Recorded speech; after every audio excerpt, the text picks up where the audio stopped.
Hello, good afternoon. Here we are again.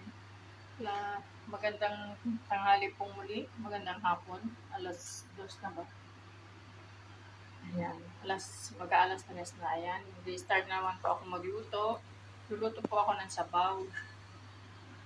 Ayan. Pear and apple binalatan ko na po para madali. Nagpapakulo na rin po ako ng tubig. Ayan, kumukulo na.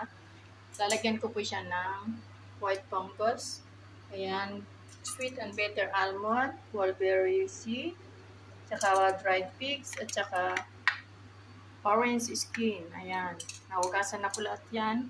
Lagyan ko siya ng konting pork. Pork shank po siya. Ayan. Ito po ay maganda po para sa cold and flu. Ayan. Try po natin. Kasi inuubo po sila. Ayan. Kulo na. Pag kumulo ang tubig, ilagay ang mga ingredients. Ayan po. Ilagay lamang po lahat. Ayan. Ayon sa inyong wow, tamalsek. Ayon sa inyong pagka mainit. Ayan. Pear and apple. Lalagyan ko siya ng white fungus. Ayan. Maganda rin ito pag winter, pero ngayon maganda rin sa summer and winter. Ayan.